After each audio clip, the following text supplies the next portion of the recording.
everybody, welcome to the Mariah Effect podcast. I'm Mariah. Let's dive in. I am so excited to talk about this today. I feel like I have been kind of wanting to tackle this subject and I didn't know how to really approach it. And I still don't know if this is the right way to approach it necessarily, but I'm going to do my best and I'm going to try. This is going to be airing at the end of the month of May, and so I really wanted to try and tackle and talk about mental health. This month is Mental Health Awareness Month, and being in the position that I'm in, where I have been working within the mental health field for a couple of years, I think since 2020, maybe 2019, I've been working or trying to work within the field of mental health. And it kind of started by accident a little bit. I started working with the DARE program in California, working and doing trying to get people to donate to the DARE program, which started to include mental health awareness and suicide prevention and things of that nature. And so that's kind of how I got into it. And then I worked in sober living program or a sober living. And then I also worked at a mental health a crisis center here in Utah. So I worked within that realm. I think belief statements has been very mental health focused, at least in terms for women specifically. And I really feel like that's something that I know quite a lot about and something that I am really passionate about. And even though that my pathway is kind of shifting away from it just a little bit, I think it's all with the intention of helping people. And so I have a lot to say about the topic, and I also have my own experience with mental health struggles, and I feel like a lot of the people around me definitely have had their bout of mental health issues. It's just something that is inescapable, especially today, especially within the world that we live in and the crazy changes and the just position that we're in. So I really want to try and tackle this today and talk about all of those things that I've mentioned. If you are not interested in hearing about these things, if you don't have interest in talking about mental health or don't want to hear about mental health, then this is not the episode for you. But these are not always the topics that we're talking about. So do not totally write off the podcast. But anyway, with that in mind, let's dive in. One of the things that I've had to deal with having cancer and kind of having a lot of old memories resurface for me is that I definitely had been kind of surviving my whole life instead of trying to live my life. And so it just really took a long time to recognize and to see for myself that I really, really, really just kind of shoved everything that was bothering me, everything that was difficult for me to the side and kept pushing forward. And what ends up happening when you do something like that is it comes back to bite you pretty hard in the ass. And things that you didn't realize about yourself or ways that you reacted to things before are not how you react to them now. And what was happening is I started having these panic attacks that kind of it was really difficult for me to be able to move through life because I kept having these reminders of the past that I hadn't thought about in years. And so when that started happening, Mallory, my best friend, she kind of forced me to go to therapy to talk about those issues. And when she did that, I was having a hard time with it a little bit because I have so much that I wanted to talk about, but also so much that it was overwhelming because it was so much that needed to be said to even be able to start working on things, because it felt like I had to tell my whole life to be able to, for them to understand what they needed to understand to help me. And that just felt daunting and overwhelming. And so when I started doing therapy and started working through things, I was very skeptical. I was really caged in. And the thing is that when I started working in therapy, my therapist was very consistently saying, hey, be nice to my friend Mariah and, be kind to yourself. Like, we need to work on you caring about yourself more. And I was like, how am I supposed to do that? Like, you're not giving me the tools to be able to do that. It's something that I want to do. It's a way that I want to be, but I don't know how to do that. I don't know how to navigate that. And I also was getting frustrated because I felt like you go to therapy to work on your problems. And in my mind, it was like he was telling me I was perfect and I was doing great. And I was, there was nothing wrong with the way that I was doing things. Like, it's just, I needed to be kinder to myself. And I was like, no, I want to work. Like, I'm here to do work on myself. And so I must be doing something wrong. It must be an action that I'm doing that is causing me to be so ridiculous. Like, I felt it was ridiculous that I couldn't get myself together to just do everyday things. And so I was being really hard on myself, and it took kind of going through this whole journey to recognize that and to finally get to a place where I do care about myself, I do love myself, but it took me having to remind myself every day of those things. And so my journey with therapy and anxiety and panic attacks and everything,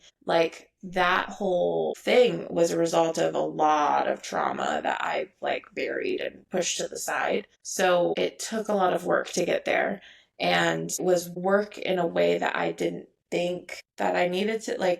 It didn't feel like work. It felt like repetition. It felt like things that weren't going to help. But the more I did it, the more I talked to myself, the more I did affirmations for myself, the more that I started to carry myself in a way that said, I do care about myself. It started to kind of break through that very stubborn head that I have. And I really, it's so interesting too, because I spent, like I said, all of these years working within that field where I'm the person that was peer support and trying to help other people with their own mental health struggles, that I couldn't even see it for myself. I couldn't take my own advice. And so it's so interesting how that works when somebody else is drowning, you're jumping in to try and help them and save them. And then when you're drowning, you're like, this is fine.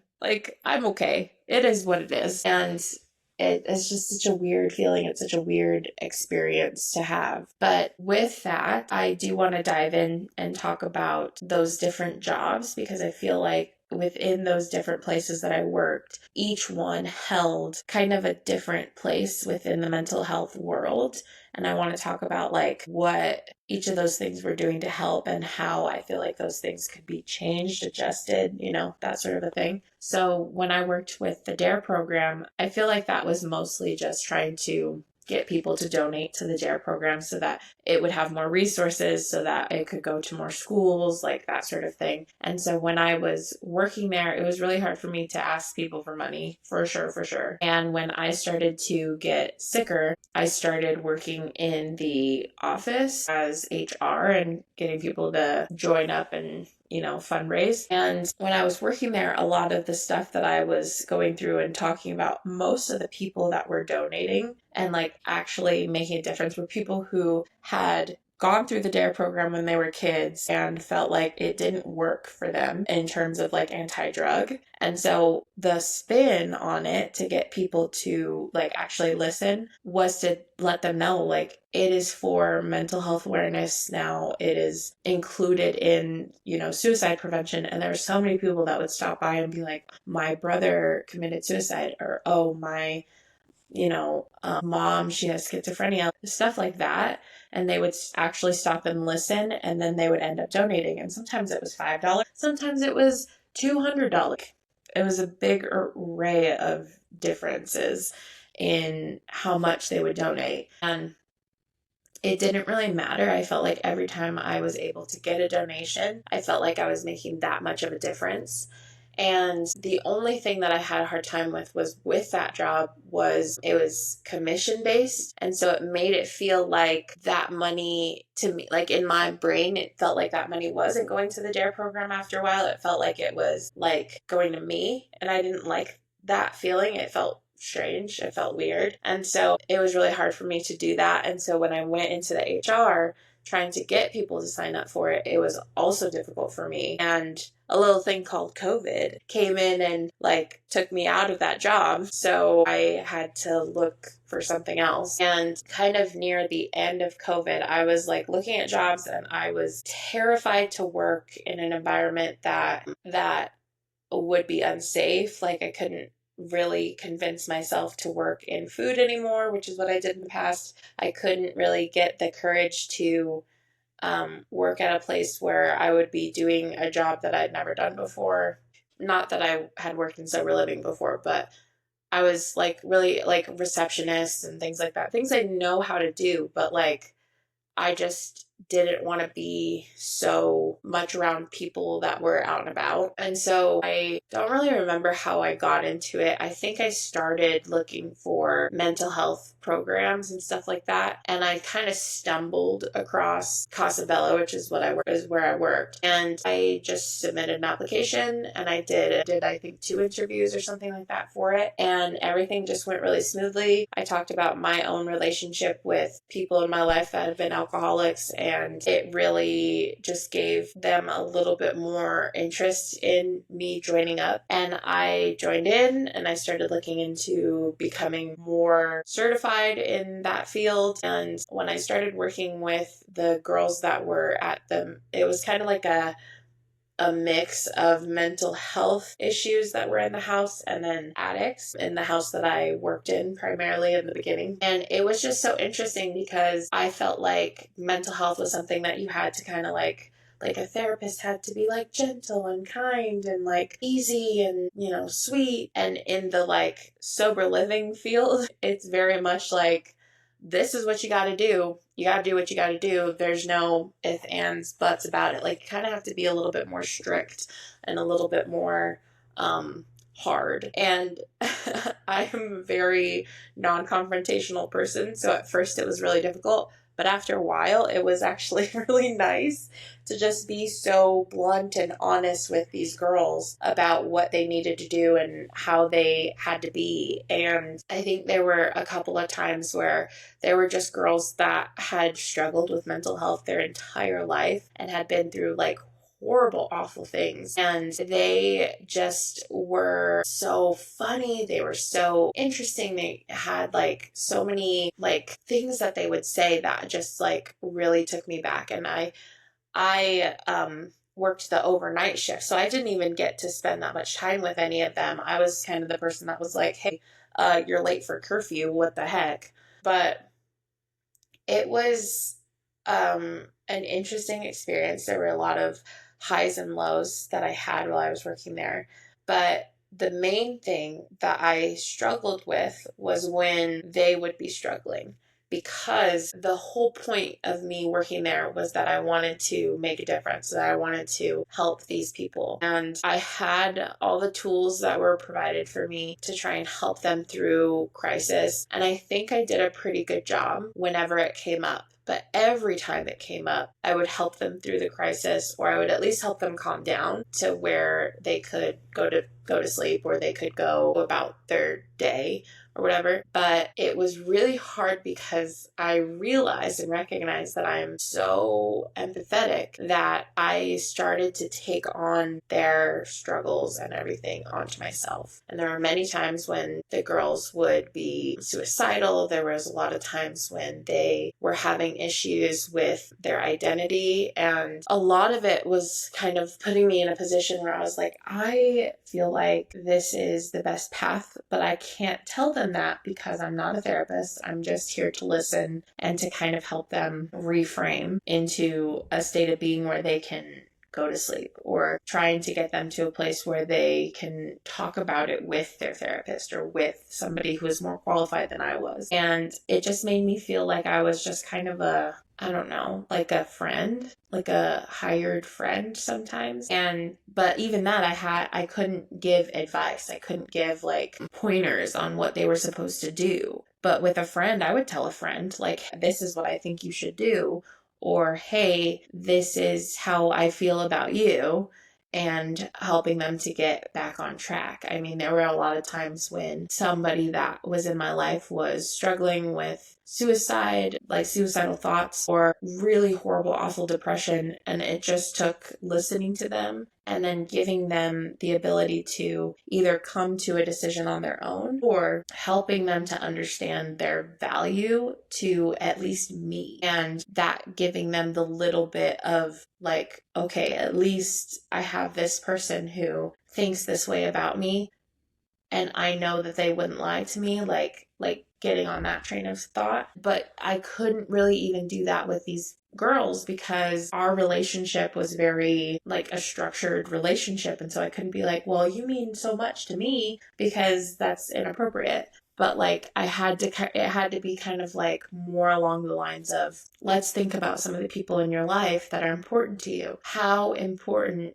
do you think that you are to them? Because if you think it's zero, then I'm sorry to tell you, but I don't think that that's true. I'm like kind of going on that frame of thought. And it just was really difficult for me to do because it was so exhausting for me emotionally. But it was also sometimes not for nothing. I don't want to say it like that, but it would result in like repeats of like the same kind of cycle. And there were girls that were there trying to stay sober that would slip up and be really hard on themselves, and it just caused like them to continuously slip up. And that was also really hard because I felt like I'm supposed to be here to help them, and I don't think that I've helped.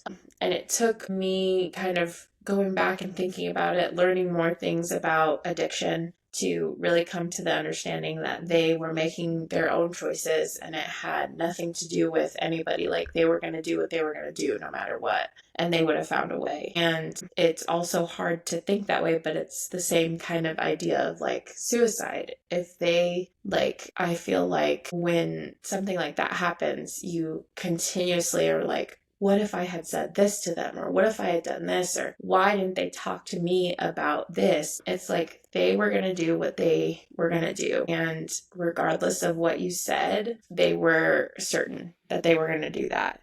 And we can't change the past. We can't change things because it's done. It's over and done with. And so it's really harsh, but it's true. All you can do is what you can do. And so I think working there taught me a lot about boundaries. It taught me a lot about, the way that other people think, and gave me a lot more experience with mental health issues than I think I ever have in my life. And it started helping me to recognize those issues in people around me that I just was like, oh, so they just don't care about anybody but themselves.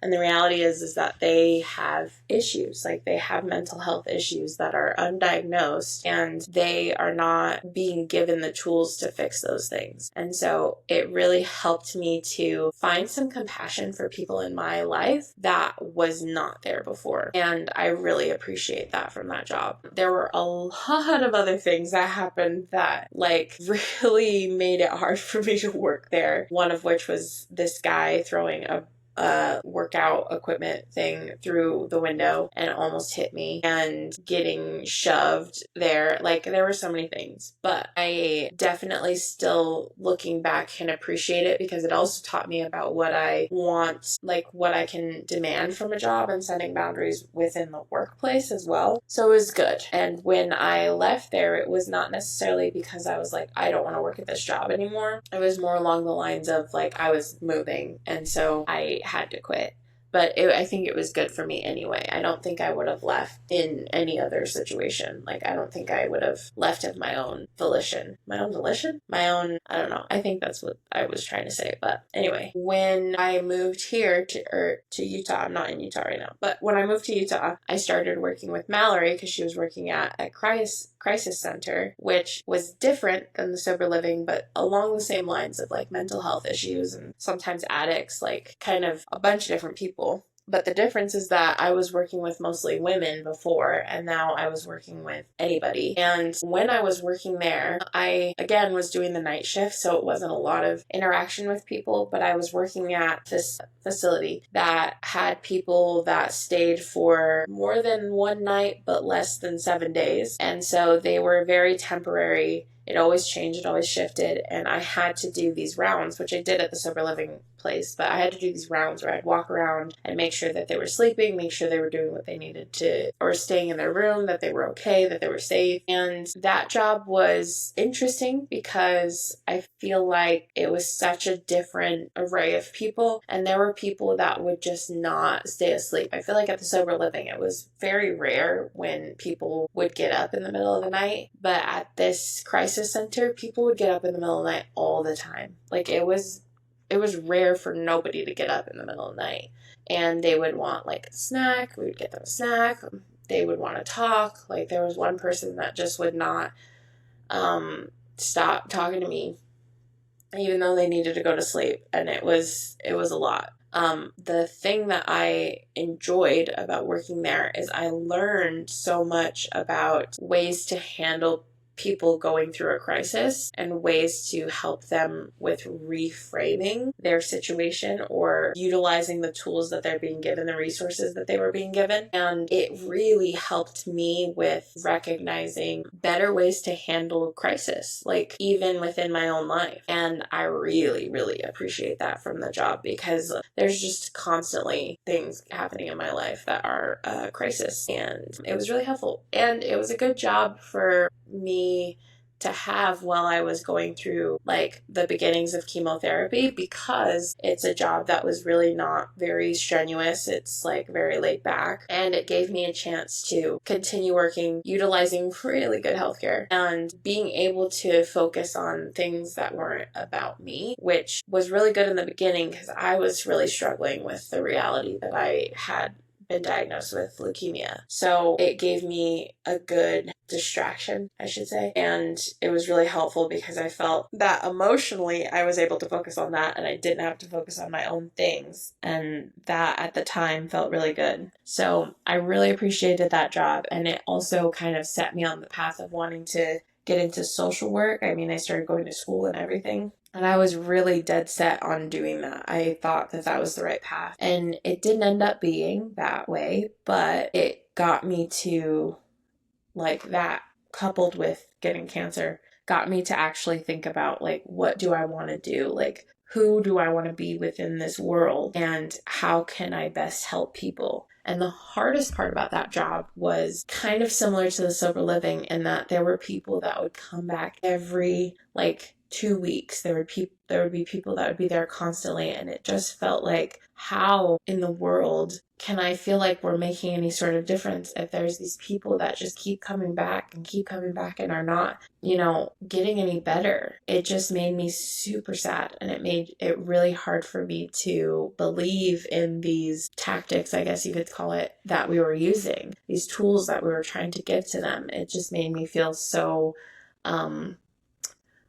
heavy with the weight of our reality in the world. And that was really difficult. And I started going to therapy pretty much right after I quit that job to deal with my health problems. And so that journey took me to a place where I could finally start seeing things to help myself. And it made me be so much better at helping other people in my life. I mean, Mallory has had a really hard time with mental health. She has high anxiety and she has depression, and she's had that since I met her. It's only been within the last maybe 6 or 7 years that she's really taken focus to it and tried to utilize tools and medications to try and get herself to a place where she is not consistently struggling. But even then, it's still work to try and be able to be herself all the time. And I think that seeing her struggle in that way, which is very different from my struggle.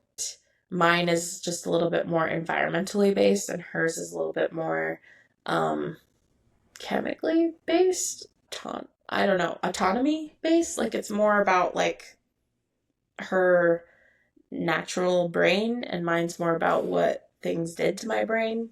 if that makes any sense. But so her journey has been really different than mine, and at some point maybe I'll have her come on and talk about it if she wants to. But even Sam, I feel like he's had a lot of struggles with different mental health issues and that were totally different than mine, and being able to be a person for him to talk to, being able to be a person for Mallory to talk to about things, and actually being able to give quality advice or quality care to them, even being just a normal person, has been super helpful. And I think it's really good for people to be able to know different strategies that are used within therapy, within crisis centers, within sober living facilities in the everyday, because then giving people those tools, or at least the starting, is what can help them help themselves, I guess. And I know I'm not the only person in the world who has ever had friends, family, any sort of loved ones that come to them with problems and not knowing how to get through it, or have witnessed a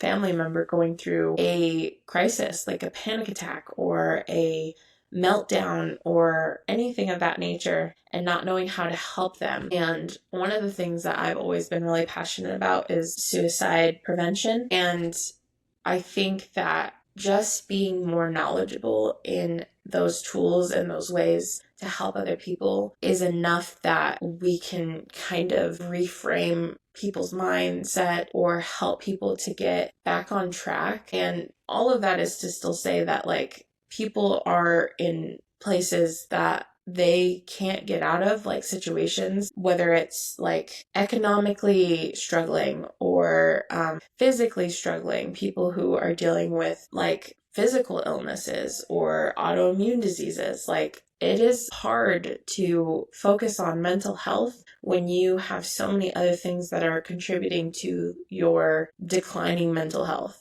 And so it's hard to be like, okay, let me fix my depression by going through these tactics and these skills. And then the next day or the next week or the next year, still struggling because you are still poor, you are still sick, you are still without a job. Like, those things are still really important to address too, to try and help with that. But that's a bigger conversation, and that's a bigger issue to tackle that is going to take a long time. And so the important thing right now, at least to me, is to focus on kind of what you can do for yourself and what you can do for the other people within your life, within your bubble, rather than the entire world, even though the company I'm working for now is definitely like big picture. I think that the advice that I have to give is definitely small bubble important, if that makes any sort of sense. But I am going to list all of the resources that I utilize. I'm going to put all of the information that I have available onto this easy Google Doc info sheet, and that's going to be on the website, the Mariah-Effect.com. And for any of the people that are listening on Patreon, you'll have seen the entire thing, and so I might include just a little video on Patreon that is just talking about all of the different techniques. If you'd like to see that and you're not a part of the Patreon, join the Patreon. It's the Mariah Effect. Yeah, this is just something that's really important to me and something I know quite a bit about. And so I just wanted to do a little bit shorter of an episode kind of addressing the ways that I've dealt with mental health and the ways that I have been around mental health, the mental health world, to hopefully give some people some confidence that I know what I'm talking about, and to also just give some clarity about when I'm talking about something, like, why am I talking about it? Or why do I know anything about it? So that's what I wanted to do today. I definitely struggle with so many different mental health things. I have been through different bouts of depression. It's not a consistent thing for me, but it is definitely event-based. I have had a lot of grief in my life, and because of that, it has caused some other issues. I've had a lot of trauma, and that has caused anxiety and different levels of like acceptance. And it's a constant struggle. But I think that growing up around so much of it, I didn't know what to do. I didn't know how to handle it. And now that I'm an adult, I do. And I am so passionate about helping people and changing lives. That's really what I want to do. That's what I feel like I'm here for. So if my story means anything to you, please follow along with this journey that I'm on. Please tell me about your own struggles. If you want advice, you can ask me. If you don't, you don't have to. And if you want to give me advice, I'm all ears. But all of that you can do on the Mariah Effect .com, the Mariah Effect.com. And please, yeah, let me know how you feel. Let me know what you think. And I can't wait to talk about the next thing. See you next time. Bye.